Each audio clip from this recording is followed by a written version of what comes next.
Hola, hola, ¿cómo va? Aquí estamos, Cámara de Diputados de la Nación y desde el recinto. Hoy con el diputado Sergio Palazzo. Muchísimas gracias, Palazzo. Gracias a ustedes, hombre. Esta oportunidad de mano a mano tranquilo, fuera de las palabras que van y palabras que vienen. ¿Dónde se sienta usted? En aquella banca que está ahí, 1, 2, 3, en la segunda banca de la cuarta fila.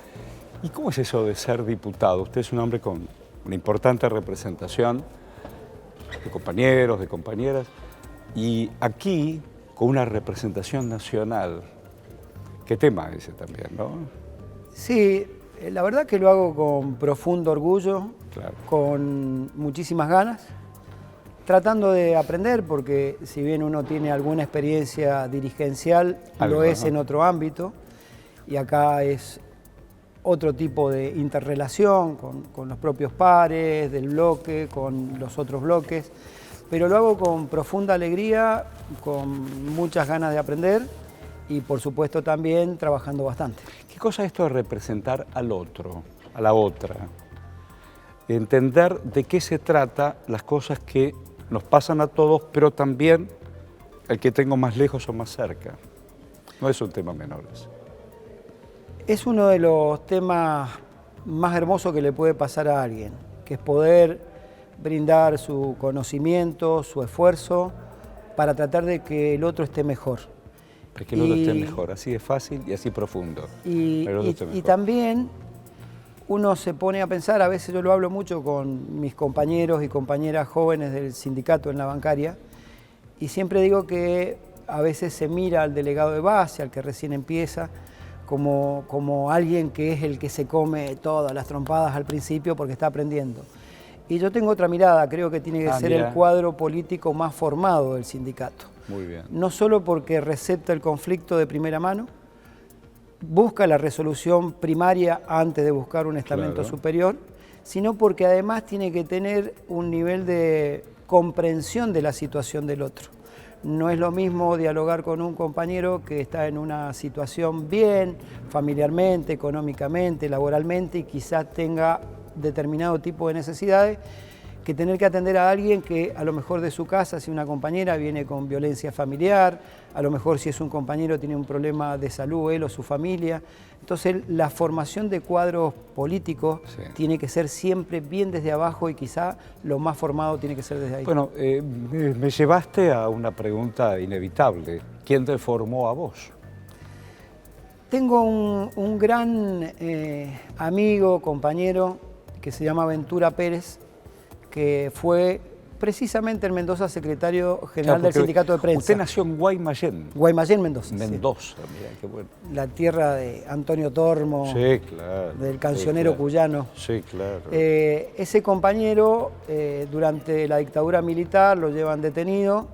Obviamente cuando vuelve la democracia nadie le dio trabajo en un diario. ¿Te diste cuenta? Y empezó en una cooperativa de crédito, luego absorbida por el banco Credicop, y fue dirigente bancario. Hoy es ya una persona con varios años, pero fue el que yo te diría que me marcó a fuego en esta actividad sindical. ¿Qué cosa los hombres y mujeres sabios? Digo, no es poco, lo estabas citando vos, desde el delegado a esta anécdota personal. Tener la claridad de la experiencia, pero también la posibilidad de hacerlo trascender al otro. También estaba pensando en el recorrido histórico del mundo financiero argentino, sobre todo de las pequeñas y medianas empresas, que la caja de crédito, después un banco cooperativo, ¿no? Las cajas de crédito, donde vos veías que alguien que quería comprar una máquina o no llegaba a la quincena para pagarle a sus empleados, sus muy pocos empleados, la caja de crédito se lo daba. Era otra historia, hasta después, por supuesto, explotó todo con Martínez de Oz y compañía, ¿no? Claro, creo que ahí hay un gran punto de inflexión en la Argentina.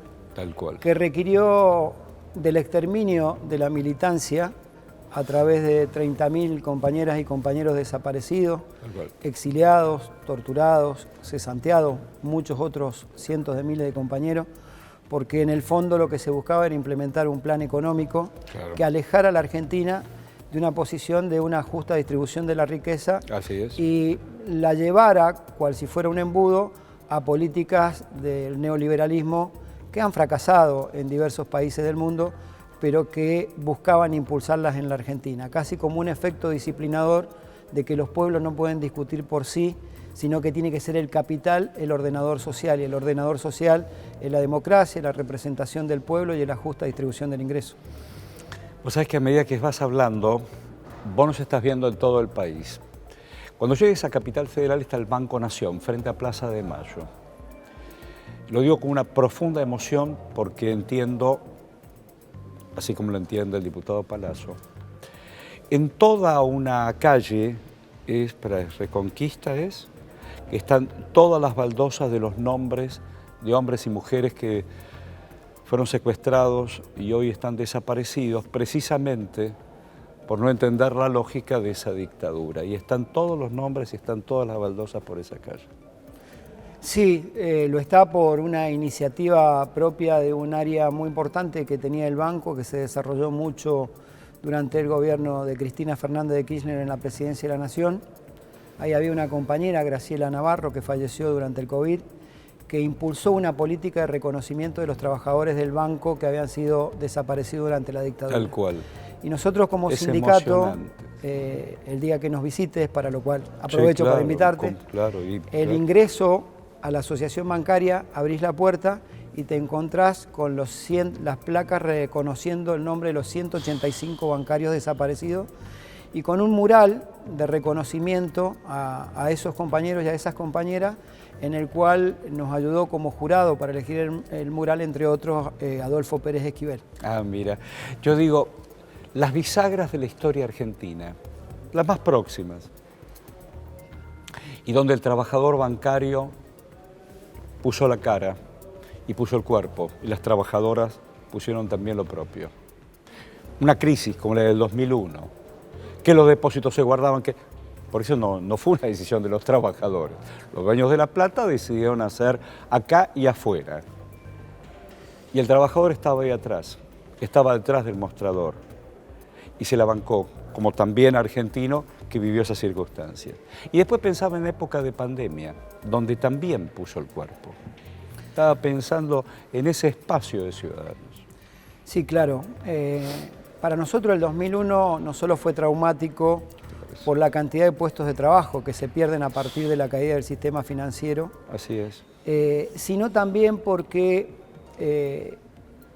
muchas veces los medios hegemónicos orientaron el discurso de odio hacia el trabajador bancario que había recibido el depósito y no hacia los dueños de los bancos. Quizá porque esos dueños de los bancos sean los que paguen principal pauta en algunos medios. Entonces, a ellos no se los afectaba y a los que se llevaban presos eran a los trabajadores. Tal cual. Entonces venía un juez y determinaba que había que devolver los depósitos. Tremendo, no se podía se llaman devolver. gerente, subgerente, encargados de sucursal.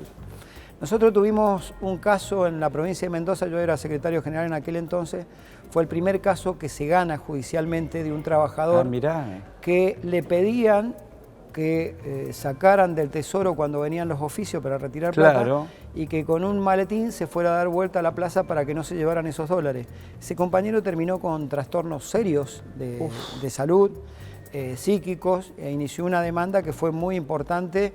Y se la llevaron los abogados de la asociación bancaria y obtuvo un fallo favorable. Yo digo, ¿cuántos años trabajaste? Perdón, y hay un tema no menor que acabas de tocar, que es el de la pandemia. Nosotros, ese día 3 de abril que reabrieron los bancos en el 2020, sufrimos ataques diversos. También. Porque fue casi una carnicería con los trabajadores bancarios y con su organización. ¿Por qué? Contame. Pensando que era por responsabilidad nuestra que no se abrían los bancos y ese día fue un colapso absoluto de gente que tenía que ir al banco. Por un lado, aclarar, aprovecho una vez más, ya lo hice en infinidad de veces y creo que quedó claro, no era una decisión nuestra cuándo abrían y cuándo no abrían los bancos. Segundo, no era otra cosa que cumplir las medidas de aislamiento que se había dispuesto para toda la sociedad. En pequeños espacios, trabajando cada uno como puede. Si nos estás viendo en todo el país, en ciudades capitales, habitualmente las cajas se hacen en subsuelos y donde todo el bicherío estaba cerca. Digo, estábamos todos con barbijos a veces en Pero esas 2 espacios- primeras semanas no había nadie circulando. Nadie. Nadie. O sea que no era nada que hubiéramos hecho distinto a lo que pasaba en el resto de la Mirá. sociedad. Sin embargo, Mirá. bueno, pagamos las consecuencias de ese colapso, que era inevitable que sucediera, Tal cual. porque había mucha gente desesperada, con miedo, que necesitaba sus recursos. Y con el tiempo, los bancarios fueron artífices principales para ayudar a una sociedad que necesitaba de recursos. Claro. Y seguimos trabajando durante toda la pandemia y gracias a eso se pudieron pagar los IFE, los servicios previsionales. Decime, ¿siempre trabajaste en el mundo bancario? No, ¿Desde muy antes pibe? ¿Qué hacías? Empecé a los 23 años, creo, a trabajar de empleado bancario, pero antes había trabajado en una industria química como Mirá. empleado administrativo. Ah, sí. mirá. Me recibí en el secundario a los 17 años, en un 10 de diciembre, y el 17 Un 10 de diciembre, mirá un qué 10 de fecha diciembre. tan clara. Y el 17 de diciembre empezaba a trabajar en una industria química de un barrio, en el barrio donde yo vivía. Me imagino lo que habrá sido ese primer trabajo. Tener la posibilidad de decir en casa, conseguí el primer trabajo. Sí, y aparte que había sido... ¿Qué, vivías con papá y mamá?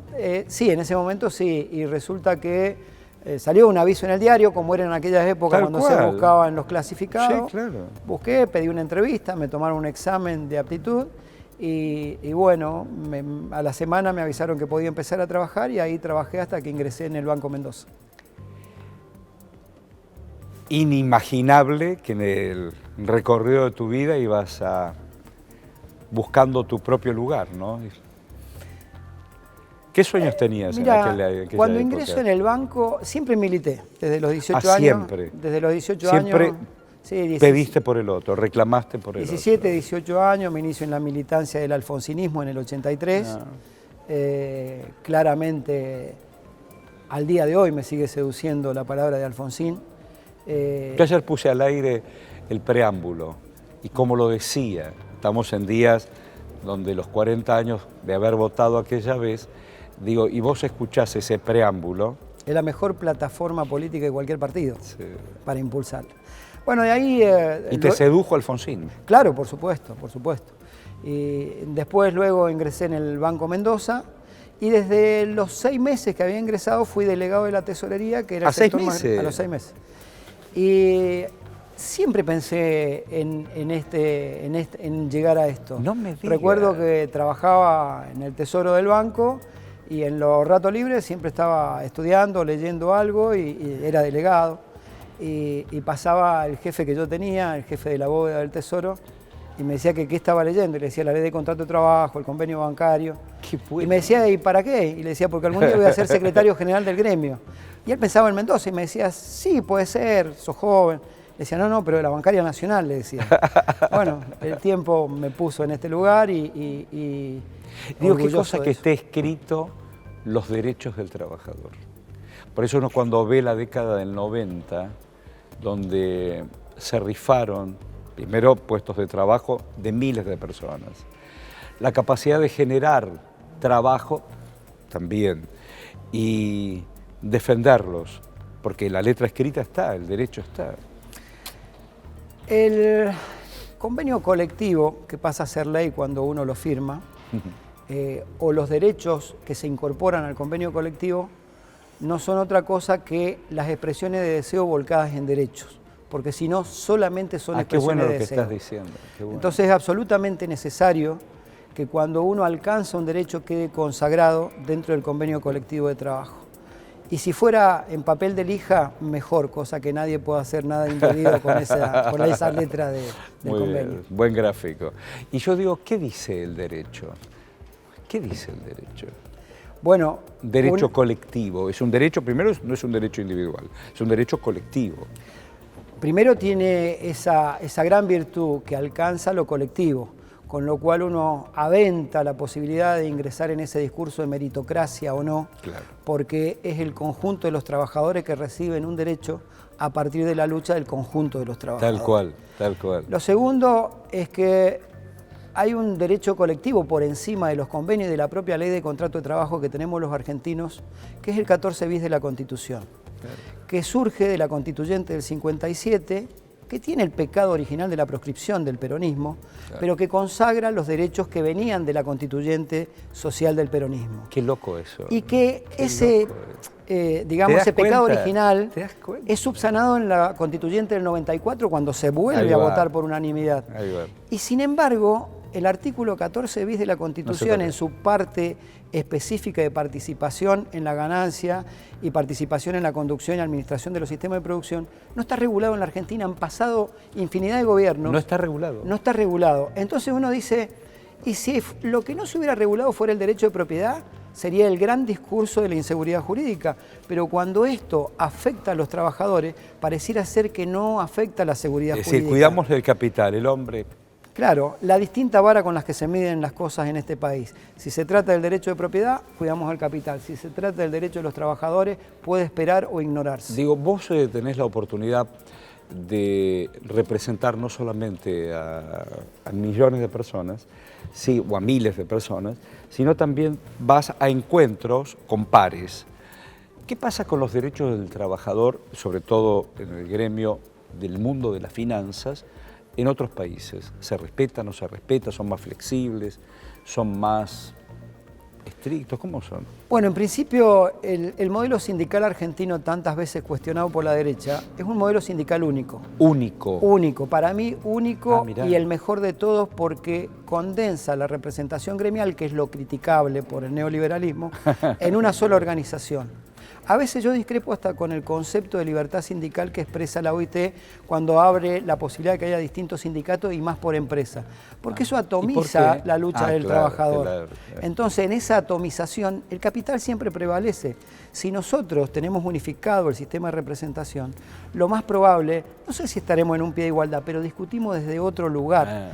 Y si el problema es la unicidad de la representación sindical, que es lo que se objeta a los sindicatos que, como vulgarmente se dice, tienen la lapicera porque son los que tienen la personalidad gremial, porque dicen son siempre los mismos y demás, modifiquen los estatutos en cuanto a los requisitos, pero no modifiquen el modelo. Este modelo es el que permite que los trabajadores argentinos tengan derechos no solo de tipo colectivo por actividad, sino que permite que el movimiento sindical en la Argentina sea fuerte. Yo veo en otros lugares del mundo... contame, eso me interesa. Recientemente hubo una convención en la internacional a la que pertenece Bancaria, que se realizó en Irlanda, con 150 dirigentes de los 5 continentes. Yo me cansé de escuchar el discurso, o cada uno iba y explicaba sus experiencias, y el discurso de las mejoras que habían obtenido en los paquetes de finiquito. ¿Qué es esto? Haber reducido la actividad sindical simplemente a cuánto se discute para que un trabajador se vaya de la actividad, que es lo que necesita el capital. A la mínima expresión. Claro, en lugar de discutir derechos, discutís esto. Por supuesto que después tenés los países nórdicos que tienen otra mirada y son generadores de derechos por naturaleza porque tienen otra situación económica. Quizá preserve la fortaleza del sistema francés de representación sindical, que todavía tiene su fortaleza para expresarse, pero en muchos lugares... ¿En América Latina somos así? Bueno, a mí me toca ejercer un cargo dentro de esa internacional, que es el presidente de Uniamérica Finanzas, que serían los sindicatos bancarios. Y nosotros hemos llegado a discutir, por ejemplo, en algunos países, que las compañeras bancarias de un determinado banco no tenían baño, tenían que compartir el baño con sus compañeros varones. ¿Qué estamos hablando? Y se limita a paquete de finiquito o esto. Y en el medio está Argentina, poderosa si las hay en América Latina en su acción sindical, ¿no? Nosotros inclusive, en nuestra organización, la bancaria, es el único sindicato en la Argentina que tiene regulado en su convenio colectivo para toda la actividad participación en las ganancias. Bien, aquí estamos escuchando, por supuesto, al diputado Palazzo, y digo, ¿qué cosa el capital y el trabajo? Yo entiendo que hay ideologías, hay maneras de plantarse frente al capital y frente al trabajo, pero en la Argentina, salvando, por supuesto, nada más ni nada menos que la dictadura con ese plan financiero, después se volvió a caer, donde el capital deterioró el trabajo en la Argentina, y en los últimos años, en el 15 y el 19, ¿qué le voy a contar a usted? Sí, Argentina ingresa en un círculo muy especulativo de su economía a partir de la nueva ley de entidades financieras. Enseñale a aquellos que a lo mejor no tienen idea. Claro, la ley de entidades financieras, que es parte del programa económico de la dictadura militar, establece con claridad hacia dónde orienta el sistema financiero de la Argentina, y lo orienta hacia la especulación. Nada más. A partir de ahí, de la especulación, obviamente, agregado con esa política de libertad de mercado que impulsó el gobierno militar, que eran políticas foráneas, termina eclosionando en gran parte lo que era la sociedad productiva y generación de empleo a través de la industrialización en la Argentina. Claro. Yo digo, una cosa es ser banquero y otra cosa es ser bancario, ¿no? Sí, claramente. ¿Soñaste alguna vez con tener un banco? No. No. Inclusive... A modo de cooperativa, digo, de algunos trabajadores. Inclusive sí sé que han habido proyectos, y los respeto, de tener una especie de banco sindical y demás, pero no... ¿Hay en el mundo algo parecido? No. Que yo tenga hoy en memoria no creo. Hay banca minorista para personas de pequeños ingresos y demás, pero no un banco sindical, no. Digo, históricamente la CGT, sus cuadros formaron parte del mundo justicialista. Vos venís de un radicalismo muy comprometido. ¿Cómo te llevaste con la CGT y cómo te llevas hoy, naturalmente?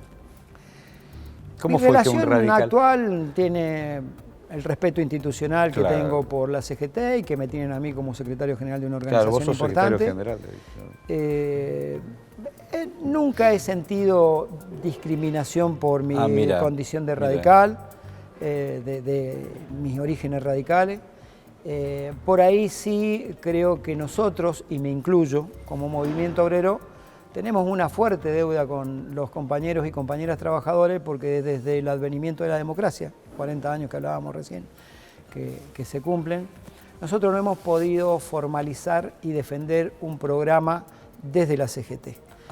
Yo creo que las agendas en el mundo se manejan por los estados, las corporaciones económicas o el capital, y el mundo del trabajo a través de su representación.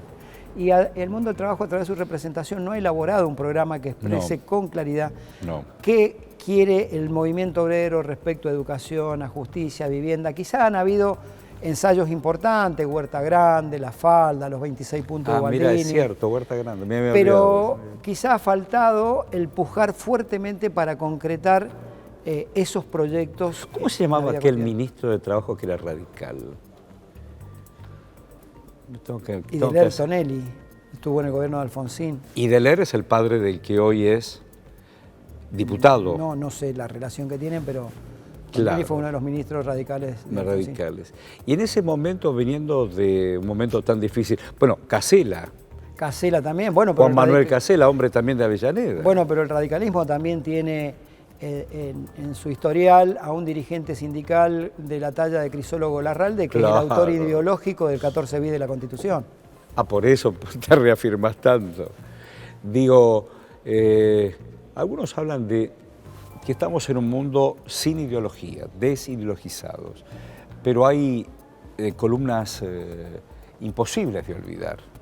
Digo, las fundacionales. Vos acabas de hablar de don Crisólogo, incluso de mucho antes. Vos podés ayornarlas a un mundo complicado, pero los derechos son únicos, ¿no?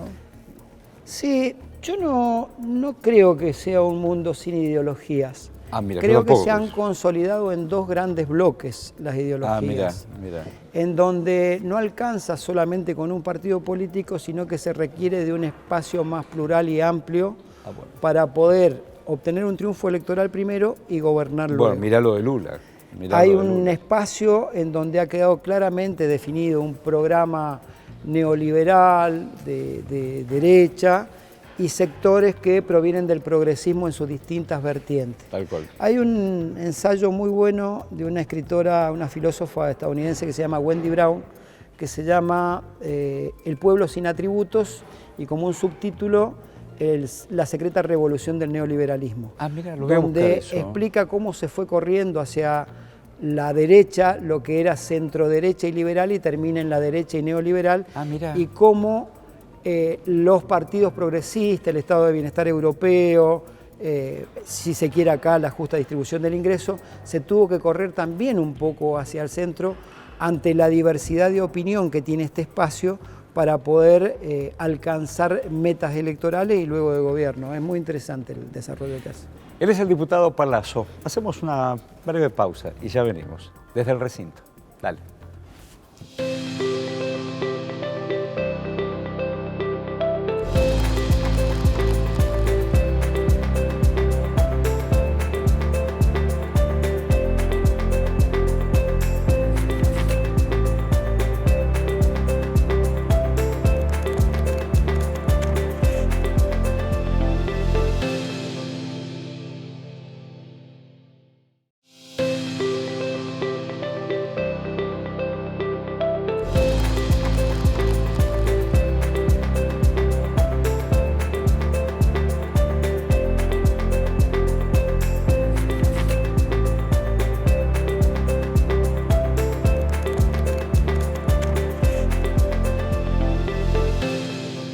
Muy bien, aquí estamos desde el recinto en la Cámara de Diputados, hoy con el diputado Sergio Palazzo. ¿Cómo fue tu infancia, ahí en Guaymallén? Bien, muy bien. Guaymallén, para aquellos que a lo mejor no tienen idea, es Mendoza. Sí. Está más cerca de la montaña, está lejos de la montaña. Está más cerca del centro, pero es el barrio más populoso, o el departamento más populoso de Mendoza. Muy ¿Fuiste bien, un pibe libre? Sí, siempre sentí la libertad de hacer lo que tenía ganas de hacer dentro de los parámetros lógicos que tiene que tener cualquiera. ¿Tu papá qué hacía? Mi papá era colectivero.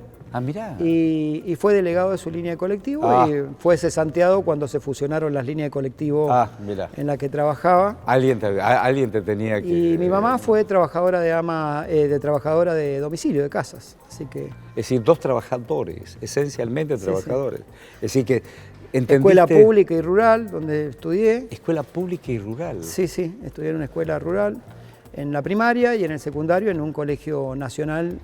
¿Y te gustaba estudiar?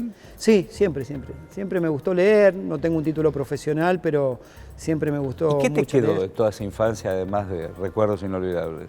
¿Te quedaron amigos? Sí, me quedan todavía amigos de aquella época. Visité mi escuela rural hace poquito tiempo. Eso es bárbaro. Yo fui a mi escuela primaria el año pasado en un acto, me tocó incluso hablar a los chicos. Es impresionante. El recorrido que uno hace de vida es maravilloso. Sí, esa escuela inclusive hoy hablaba con la directora cuando pude hablar con ella, ir al colegio. Esa escuela hoy tiene muchísimos chicos con ciertas carencias importantes y pude recorrerla nuevamente, pude hablar con ella y quizá por la posición que me toca tener hoy, tanto en el gremio, más en el gremio que en la Cámara de Diputados, poder ayudar al colegio de alguna manera, así que muy contento por eso y el recorrido de hablar con los chicos de ese colegio, ¿no? Yo fui a ese colegio, yo digo, algo ocurrió en la sociedad, algo ocurrió, en esto de deshilacharse la sociedad. Habla de tus padres trabajadores, infatigables trabajadores, esa casa, el plato de comida era por trabajo. Y en el ida y vuelta cada uno se movilizó, hablamos de movilidad. La dictadura, claro que fue una fractura. La década del 90 también fue una fractura. Y del 15 al 19 también. Pero son fracturas programadas para que la sociedad se quiebre. Para que la sociedad se quiebre y se genere esta discusión tan áspera que hay hoy en la sociedad, que si el Estado hace una inversión en el terreno social pasa a ser una dádiva, y si quien recibe esa inversión social se lo califica automáticamente como planero en la sociedad. Pero nadie habla que si fuera ese el término, porque un trabajador que no tiene empleo recibe una inversión del Estado, nadie habla que hay inversión del Estado cuando hay un previaje, nadie habla o cuando fueron a buscar las vacunas, una, dos, tres. Claro, nadie habla que hay inversión. No, lo quiero llevar a otro terreno, a ver, que dale. es... Se le dice planero a un compañero o una compañera laburante que no tiene empleo, que seguramente no quisiera cobrarlo y tener un empleo digno. Coincide. Pero no tenemos la misma terminología cuando subsidiamos turismo para el que se vaya, y no tenemos la misma terminología cuando se termina subsidiando el dólar cuando te vas de viaje afuera. Tal cual. Entonces, y no tenés la misma terminología y naturalizamos palabras y conceptos que no debemos naturalizar en la sociedad. A un trabajador que tiene una necesidad y recibe parte de esa inversión del Estado en una cuestión social, de atender su alimentación, su educación o su supervivencia, no se lo puede denigrar desde la política diciéndole planero, como lo he escuchado a algunos dirigentes políticos. No tienen derecho. Yo digo, estaba leyendo, y nosotros lo contamos en Diputado TV, el tema ganancias, y has trabajado sobre ese tema. Sí, muchos también me han planteado por qué no voté favorable esa ley, junto con los dirigentes sindicales del Frente de Todo, una parte de ellos.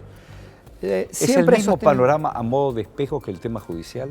Siempre he sostenido que el salario no es ganancia. No, claro. El salario es el esfuerzo físico e intelectual de una persona. Total. Ganancia es la generación de una renta a partir de una situación empresaria. Sí, señor. Entonces, partiendo de ese concepto, es que no estoy de acuerdo con que los trabajadores paguen. Acá había un gran número de trabajadores judiciales, todos ellos, por supuesto, que iban a empezar a tributar algo que hoy no tributan. Y entiendo que no se debe nivelar incorporando más gente a la cuarta categoría. ¿Cómo lo discutís eso? ¿Cómo lo tenés que discutir? Porque decir, un tipo de la Corte cobra 2,5 millones. Bueno, hay que discutirlo desde los altos ingresos. Altos ingresos. Ese fue digamos, casi te diría, el proyecto original cuando en la época de Perón se crea un tributo enséñame eso, que tenía que ver con grandes ingresos. Cuando Machiné establece la tablita, afectaba solamente niveles de gerencias generales, directores de empresa. Un CEO de una multinacional claramente tiene que tributar. Claro. Un trabajador no debe tributar. Por eso el proyecto que hemos trabajado con los legisladores sindicales y que hemos presentado recientemente en la Cámara, atiende primero a establecer el mínimo no imponible o los exceptuados de pagar ganancia. ¿Quiénes son? Y lo establecemos utilizando una métrica que es el equivalente a 10 salarios mínimo vital y móvil o el equivalente a 5 canastas totales, hogar tipo 2 de... Entonces uno ya tiene una forma, estos no pagan ganancias. Y después hay que modificar las escalas, que las escalas no impacten de modo que queden abstractas. Por ejemplo, hoy, cuando vos estableces 330.000 pesos para no pagar ganancias, si vos cobras 330.000, un peso, en lugar de quedar incluido en la primera... extra y te quedaste con un peso. Claro, pero aparte, en lugar de quedar incluido en las primeras escalas, saltás ya directamente casi a la escala del 35% del excedente de los 331.000. Entonces establecemos un régimen para que eso sea. Para hacer números en un país donde la inflación no se puede atajar? Bueno, primero que hay que hacerlo al número y establecer una métrica que defina claramente cómo es ¿Eso lo hacés? El tema. Sí, eso se puede. Segundo, el tema es de dónde salen los aportes. Claro. Los aportes yo creo que hay que discutir otras cuestiones en la Argentina. A ver. Por ejemplo, algún día alguien tendrá que decirle al señor Galperín que tiene que empezar a aportar como una empresa que vale 55.000 millones. Claro, no porque vive en Uruguay no la paga. Claro, entonces quizás los beneficios impositivos que obtiene por la ley de conocimiento habría que reanalizarlos, entre otras cosas. 55.000. Creo que esa es la evaluación última que tenía en Wall Street la empresa, ¿no? Y creo que ese tipo de empresa creció mucho en la pandemia porque eran las empresas... No hay tienda y entonces te la mando a tu casa. Y decime, ¿cómo te sentás con aquellos que son representantes de los grandes capitales? Porque vos te sentás con el banquero, te sentás con quien representa. ¿Y cómo se negocia eso? Porque vos sos el trabajador y sos miles de trabajadores y trabajadoras. ¿Cómo se negocian eso, más allá de la letra escrita? Primero hay banqueros que se sientan, que son los nacionales. Sí, hay banqueros que son nacionales y con los que uno tiene diálogo. ¿Y vos tenés un mano a mano con ellos? Sí, y están los presidentes de Cámara. ¿Cómo se negocia una paritaria? ¿Cómo se negocia confrontar con el poder de verdad, que es el poder financiero? Claro, pues todo es mucho y todo es poco. Lo primero es que nosotros tenemos 3 ejes de negociación, o 3... ¿Cómo se hace? Uno, el nivel de actividad. El segundo, el nivel de rentabilidad de las empresas que operan en el sector, en la actividad. Y lo tercero, el proceso inflacionario. Sobre esos 3 componentes uno diseña una estrategia de negociación. Claro. A veces priorizás un aumento mayor a partir del nivel de rentabilidad que tienen las empresas. Claro. A veces priorizás mantener tu poder adquisitivo porque tenés que ver que la actividad no está siendo lo suficientemente fuerte, claro. Pero la condición sine qua non es que nunca pierdas contra la inflación y si podés crecer, tenés que crecer. Ese es el esquema de negociación. Lo segundo es el segundo tramo sería ¿por qué llegamos a estos acuerdos? Bueno, en principio porque obviamente nos preparamos para esa discusión, tenemos nuestros equipos económicos, discutimos y llevamos los números arriba de la mesa para discutirlo, y luego, claro, porque el sindicato ha tenido una potencia importante en posiciones claras, ha salido a la calle, ha logrado convencer a los afiliados y a las afiliadas, y gozamos con el beneficio de que nuestros compañeros y compañeras, cuando tenemos que tensionar fuertemente, nos acompañen. No habrá sido fácil en estos tiempos precisamente estaba pensando en tiempos de inflación, porque decís, bueno, ya está todo sobre la mesa, y de pronto te pega un sacudón, un volantazo, y tenés que dar explicaciones, pero mira que no llego. Bueno, la soga es esta. Mira que no llego la empresa. Naturalmente, naturalmente. Bueno, en principio cuando uno mira los números se da cuenta que llegan, ¿no? Históricamente han llegado y cuando les ha ido mal ha sido el Estado el que ha ayudado con la especificación asimétrica, por ejemplo, para devolver los depósitos. ¿Y qué opinas de aquellos que dicen que el Estado no sirve?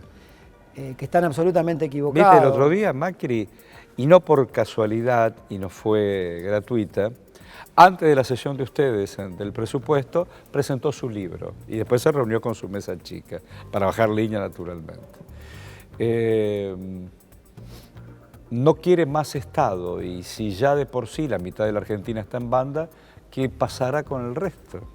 ¿Qué pasará ante una futura pandemia que ojalá nunca la haya? Que no la haya. Si el Estado Pero pudo... pandemia de desocupación puede haber también. Sí, sí, pero si la sociedad argentina pudo tener una asistencia igualitaria al sistema sanitario argentino fue precisamente por la presencia del Estado. Tal cual. Si no hubieran vivido los ricos y el resto de la sociedad hubiera muerto. Las empresas cuando pidieron la complementación del salario. Bueno, tenemos diversas políticas. Una, el gran número de trabajadores y trabajadoras que están en la precariedad del monotributo, que cuando se implementó un IFE la sociedad se dio cuenta que había 9 millones de personas en esa situación. Tal cual.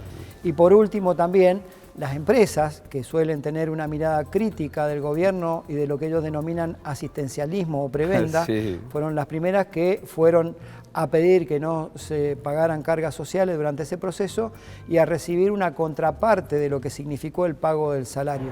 Creo que, y ahí estuvimos todos, claro, digo, como Estado. Ahí el Estado es donde cobra real valía su presencia. Y fuera del aspecto de lo que significa una pandemia, porque cualquiera nos puede decir, o cualquier televidente tuyo puede decirnos, bueno, pero esto fue una pandemia. Bueno, pero también hay que analizar la presencia del Estado para que, por ejemplo, las grandes multinacionales de servicios públicos no terminen depredando el salario y el bolsillo de un trabajador o una trabajadora a partir de que nadie los controla. El Estado tiene que tener una presencia firme, impostergable e indelegable en aquellas cosas que tienen que ver con políticas públicas y con servicios públicos. Indelegable. Una vez más, ya escuchamos que tal la petrolera, que la aerolínea, una vez más, y dejaron el salario así chiquitito. Además, a mí me preocupó y mucho esto de ir a fondo, ¿no? Que se plantea en el libro. Ya en su momento habían dicho sin anestesia, ¿te acordás? En la década del 90. Sí, a Vargas Llosa en un reportaje le dijo, me arrepiento de no haber ido a fondo, algo así. Tremendo.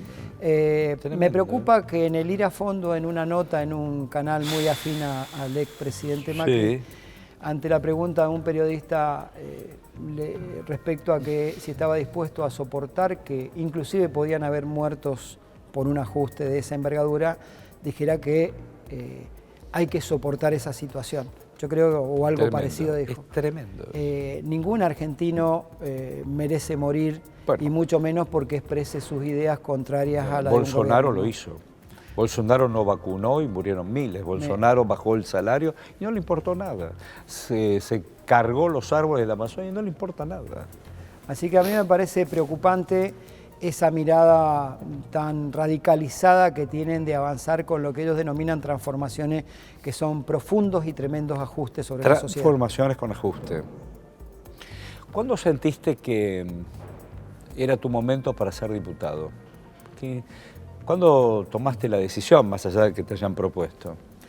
Sí, con anterioridad ya había tenido algún tipo de propuesta y había dicho que no, pero era un momento, creo que importante, estábamos en el medio de una pandemia, era el momento más difícil para defender un proyecto como el que había encabezado el Frente de Todos, amplio y plural, y con fuerte inserción de las distintas organizaciones sociales, y sabía que era una elección muy dificultosa para el oficialismo, como lo ha sido para todos.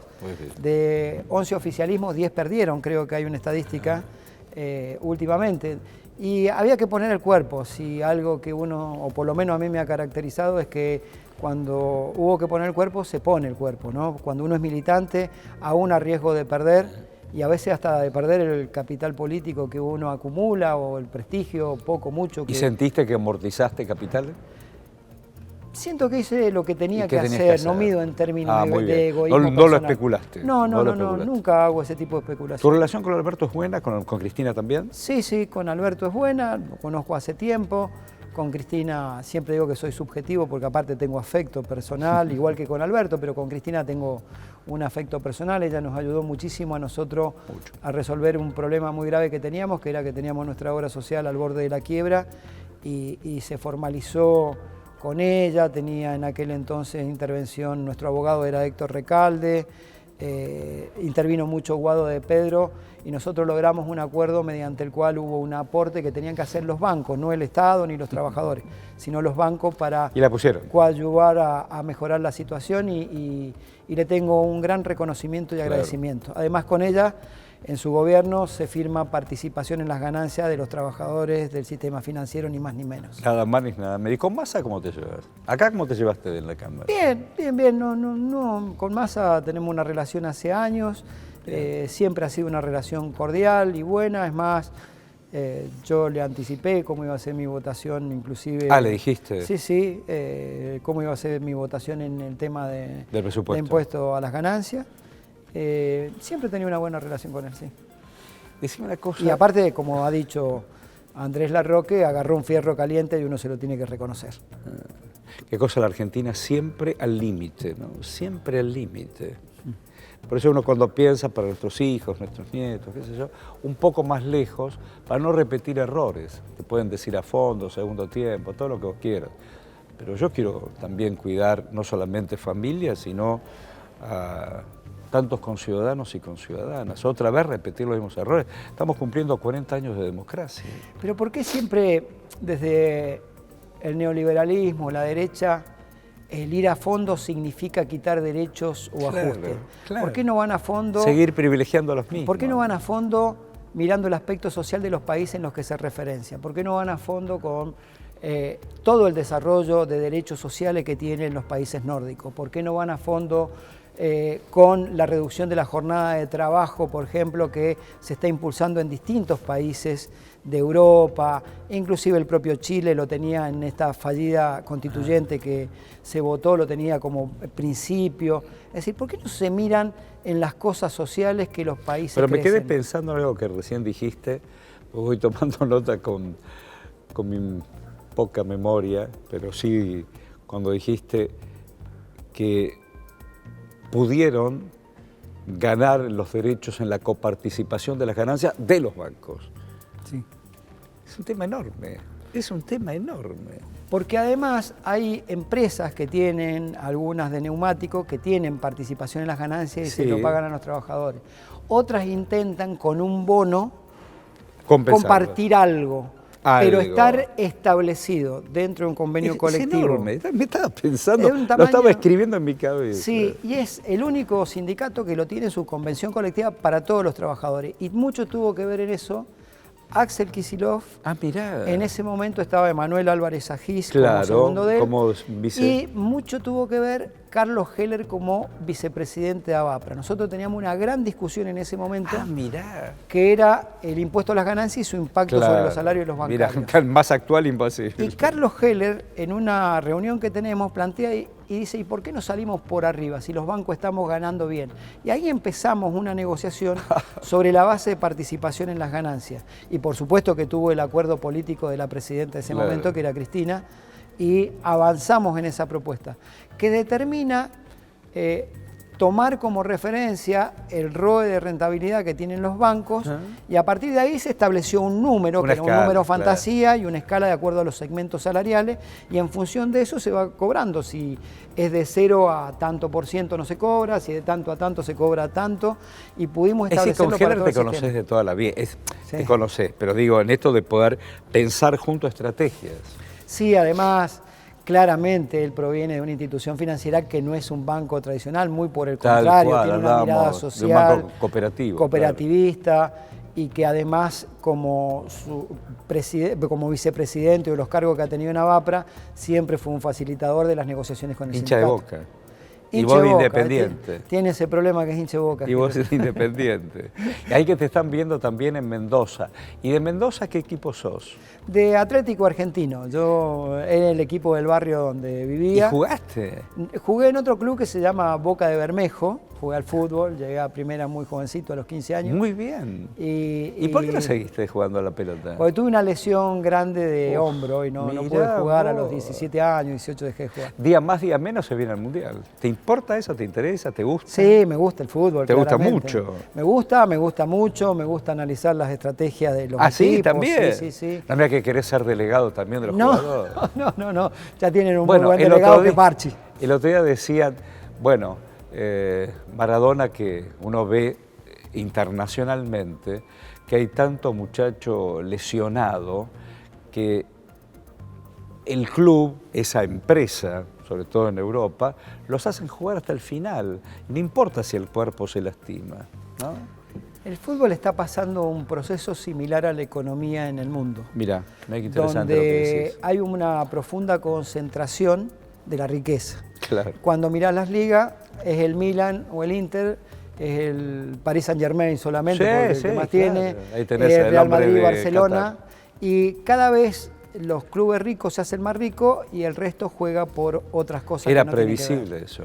Es parte de eso, por eso hay que preservar los clubes como instituciones civiles. Maravilloso, y no permitir... maravilloso. Sí. Y vos a veces estaba pensando en ese Sergio Palazzo que iba al club, porque no iba solamente a jugar la pelota, y era un momento y una oportunidad para encontrarte con otros.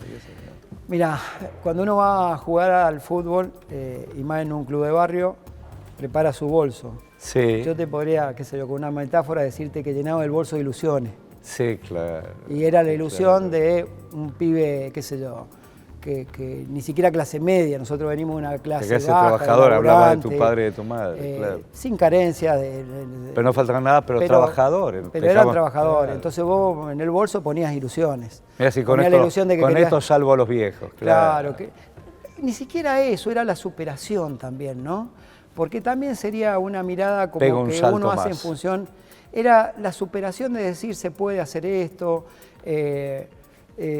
poder ir y entrenar con mis compañeros del barrio, que eran los mismos que íbamos a jugar al fútbol. Y los padres también eran tan trabajadores como tus padres. Claro, exactamente. Entonces uno era como que llenaba el bolso de ilusiones y trataba de triunfar, si se quiere, pero triunfar por el honor deportivo, ni siquiera pensando en la plata. En un club de barrio en Mendoza o en cualquier lugar de la Argentina no podés pensar en la plata. Me encantó la anécdota.